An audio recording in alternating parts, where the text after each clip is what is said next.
What is up guys? Welcome back to another video. Kung naalala nyo dun sa nakaraang vlog natin, nagdala tayo ng labahin. Bali ngayong araw lang natin ito mapipick up. Nag-busy na naman tayo, tsaka nung araw na pipick upin natin, umulan. Then yun, inabot na ng ilang araw. Ngayon lang ulit natin mapipick up. Dapat nga hindi natin pupuntahan ngayon kasi kanina naambon-ambon. Tumila naman na. Saglitin na natin. Ay, ganun pa rin yung daan dito. Nakakatamad maglinis ng motor. Malinis, tapos pagdaan mo dito, wala na din. Uy, delikado to. Pag anga-anga ka dito, mapabarbecue ka. Malilitsyon. 110 hour, oh. Tama nga yung hinala ko. Yung kasi sa ilalim ng daylight natin, may pinagkabitan doon na parang bakas na sticker. Hindi ko matandaan kung reflector o yung sticker ng Honda. Ayun, may nakita tayong 110R, so confirm sticker lang siya ng Honda.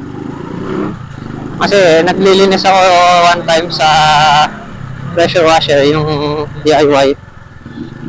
Tapos pag uwi ko, habang tinutuyo ko, napansin ko parang may natanggal nga na sticker. Ayun, akala ko talaga reflector, pero may ano na ako nadalawang isip na ako na wala naman akong natatandang may reflector sa likod natin, sa may tapaluto. Hindi ko lang din sure. Ayun, kaso may nakita nga tayo, na-confirm natin. Alam ko may huli yun pagka may reflector yung stock mo na tapaludo tapos nawala or tinanggal. Uy, si Elmo. Hindi na tayo sa laundry shop. Ay, wala yata yung damit natin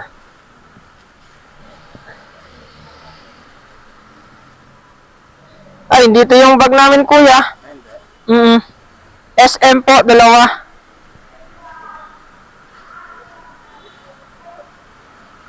Sige po.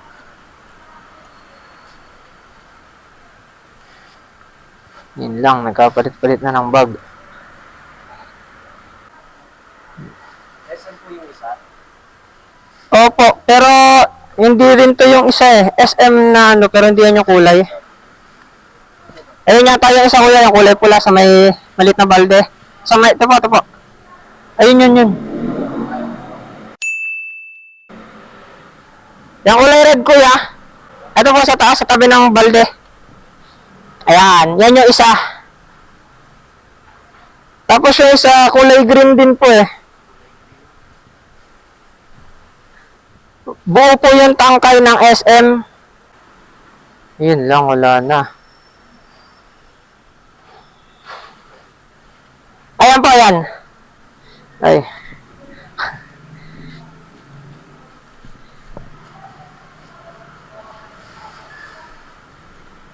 Mahirap na pag nagkapalit. Yari tayong to kay mama. Okay.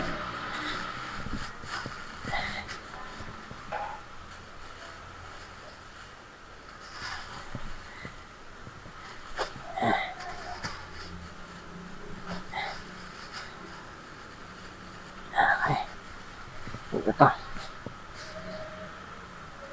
Ito na lang, lagyan natin sa harap. May kali ito Ilan ba yung laman ng isa? Parang kakunti. Opya. Thank you po. Salamat din.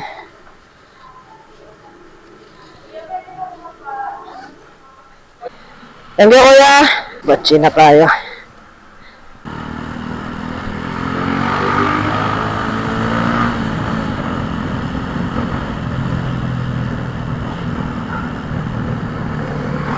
Traffic na. Rush-hour na naman. So, yun lang guys. Hanggang dito na lang muna ang video natin. Salamat sa panonood.